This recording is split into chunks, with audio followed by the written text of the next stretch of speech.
ഓസ്ട്രേലിയയിൽ താമസിക്കുകയായിരുന്നു. മാതാവും യോസേഫും അറിയില്ല. കൂട്ടുയാത്രക്കാരെ കൂടി ഉണ്ടായിരിക്കാമെന്നാണോ വിചാരിച്ചത്? ഒരു ദിവസത്തെ വഴികളിൽ ചെന്നപ്പോൾ ചാർച്ചക്കാരുടെയും പരിചയക്കാരുടെയും അന്വേഷിച്ചു. കണ്ടെത്തായകൾ അന്വേഷിച്ചുകൊണ്ട് പിന്നെയും ഓസ്ട്രേലിയയിലേക്ക് മടങ്ങിപ്പോയി. 3 ദിവസങ്ങൾക്ക് ശേഷം അവനെ ദേവാലയത്തിൽ വെച്ച് കണ്ടെത്തി. അവർ ഉപദേഷ്ടാക്കാരന്മാരുടെ നടുവിൽ അവരിൽ നിന്ന് കേൾക്കുകയും അവരോട് ചോദിക്കുകയും ചെയ്യുകയായിരുന്നു. കേട്ടുകൊണ്ടിരുന്ന എല്ലാവരും ജ്ഞാനത്തെ കുറിച്ച് വിസ്മയിച്ചു. മാതാപിതാക്കന്മാർ അവളെ കണ്ടിട്ട് അത്ഭുതപ്പെട്ട് മാതാവിനോട്, എന്റെ മകനെ നീ എന്തിനാണ് എന്നോട് പ്രവർത്തിച്ചത്? ഇതാ നിന്റെ പിതാവും ഞാൻ വളരെ വേദനിച്ച് അന്വേഷിക്കാമെന്ന് പറഞ്ഞു. അവനവരോട്, നിങ്ങൾ എന്തിനാണ് അന്വേഷിച്ചത്? എന്റെ പിതാവിന്റെ ഭവനത്തിൽ ഇരിക്കേണ്ടത് ന്യായമെന്ന് നിങ്ങൾക്ക് അറിഞ്ഞുകൂടെയെന്ന് ചോദിച്ചു. അവൻ പറഞ്ഞ വചനം അവർക്ക് മനസ്സിലായില്ല.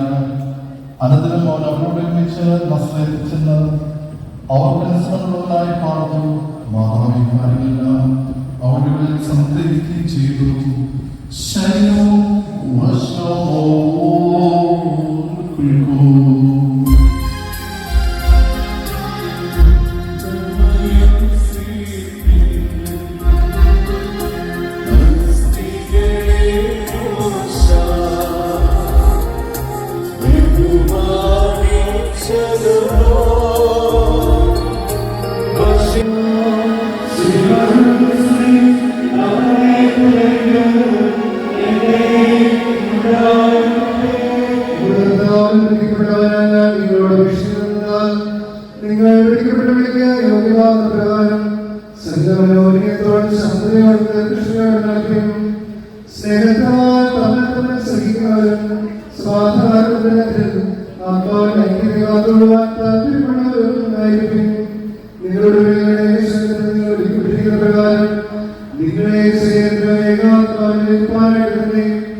She